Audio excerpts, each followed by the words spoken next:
Neste vídeo, apresentaremos um pouco da história do matemático Alan Turing e suas importantes contribuições para o surgimento e desenvolvimento da computação. Falaremos sobre a história de sua vida, desde onde nasceu em Londres, estudou e trabalhou, até sua morte trágica. Assim como apresentaremos suas obras sem aprofundar muito, falaremos do teste de Turing, que foi um dos propulsores dos conceitos de inteligência artificial. Falaremos também da máquina de Turing, que contribuiu profundamente nos conceitos de funcionamento e dos computadores modernos, e do D-Bomb, o que seria o primeiro computador mecânico que foi um dos fatores decisivos dos aliados na guerra contra a Alemanha. Alan Turing foi um matemático, lógico, criptoanalista e cientista da computação. Atualmente é considerado por muitos como o pai da computação. Alan Madison Turing nasceu em Maida Vale, Londres, em 26 de junho de 1912. O segundo e último filho de Julius Madison e Ethel Sarah. John Turing era seu irmão mais velho. Seu pai, Julius Madison, trabalhava no Serviço Civil Indiano, onde conheceu Ethel Sarah Stone, com quem se casou. Turing teve uma infância rígida e já demonstrava inaptidão para o convívio social, tendência à introspecção e chamava a atenção pela gagueira, o desleixo na forma de se vestir, o desrespeito às cegas e por tratar com ironia colegas e professores. O interesse de Turing pelas ciências, segundo sua mãe, atrapalhava suas atividades escolares. Dono de um comportamento excêntrico, Turing descobriu-se homossexual quando se apaixonou por um amigo na adolescência. O período também marca o despertar de seu interesse pela criptografia e a decisão em especializar-se em matemática.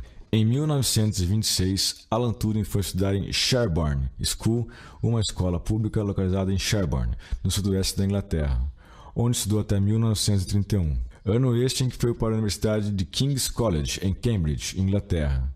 Ele deu início a uma notável carreira acadêmica e foi lá onde começou a se interessar por problemas de lógica e matemática e ganhou prêmios por seu trabalho sobre teoria da probabilidade. Quando sua revolucionária tese On Computable Numbers foi publicada em 1937, ele já havia cruzado o Atlântico para um doutorado em Princeton. Turing passou 2 anos matriculado como aluno de pós-graduação na Princeton University, em New Jersey, Estados Unidos, onde trabalhou com lógica, álgebra e teoria dos números. Já de volta à Inglaterra, o potencial de suas ideias havia chamado a atenção do Serviço de Inteligência Militar britânico. Embora não se considerasse um patriota, Turing tinha noção do perigo representado por Adolf Hitler e aceitou colaborar. Isso foi durante a Segunda Guerra Mundial, onde trabalhou para a inteligência britânica em Bletchley Park, um centro especializado em quebra de códigos. Por um tempo foi chefe do HUT-8, que era uma seção responsável pela criptoanálise da frota naval alemã, tendo assim planejado uma série de técnicas para quebrar os códigos alemães. Alguns especialistas defendem que,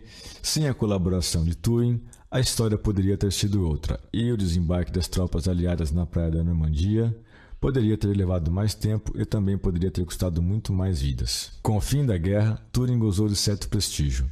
Trabalhou no Laboratório Nacional, onde criou um dos primeiros projetos para o computador de programa armazenado, o ACE. Colaborou com a construção do primeiro computador norte-americano, o famoso ENIAC.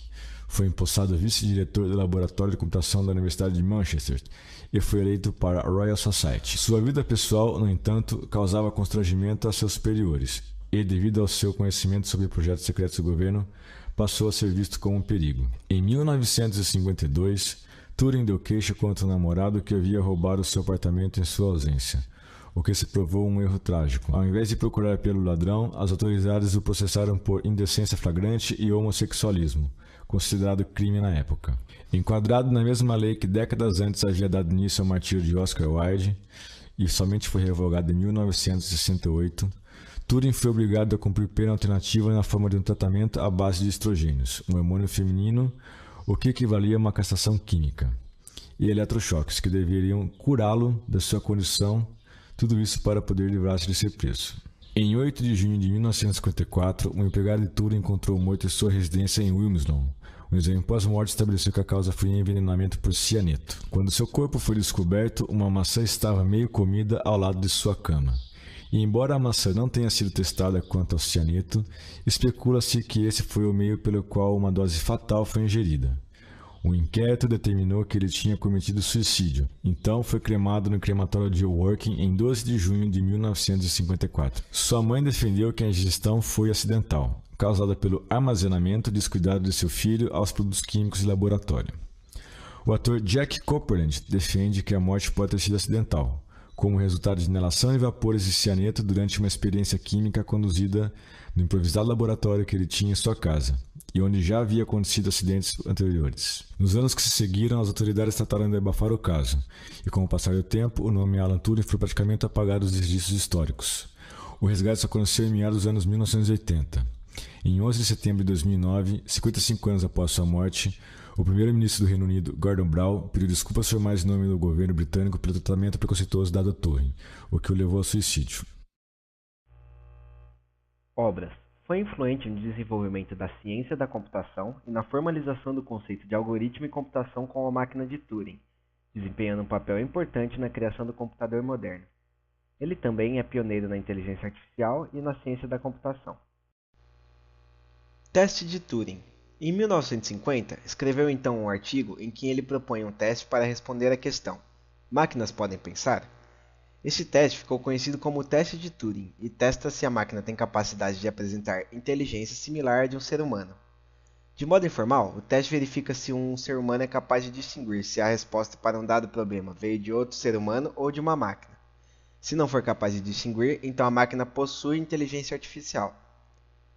O campo de pesquisa conhecido como inteligência artificial foi fortemente baseado e desenvolvido nos princípios de Turing. The Bomb. O Bomb foi uma máquina eletromecânica que tentava descobrir todas as possíveis combinações do código Enigma, que era a máquina alemã para criptografar suas mensagens durante a guerra contra os aliados. Ao contrário dos motores do Enigma, o Bomb tinha dois sets terminais de input e output, para que ele pudesse ser conectados em série. A parte central da máquina consistia em 36 motores giratórios que representavam 12 caracteres, conectados a 3 engrenagens do Enigma. Turing construiu o Bomb assumindo a presença de texto, chamado de CRIB, que a criptanálise pudesse identificar em determinado ponto da mensagem. Com o texto em mãos, era comparado os sinais que foram transmitidos e assim decodificavam as mensagens. Essa técnica era conhecida como No Plain Text Attack, ou ataque de texto conhecido. Como exemplo, podemos citar a decodificação de ANX, que seria a forma alemã de falar para, seguido de um x como espaçamento. Máquina de Turing é um modelo matemático simples e preciso de computabilidade, que, de acordo com a tese de Chung-Turing, pode computar tudo aquilo que é algoritmicamente computável.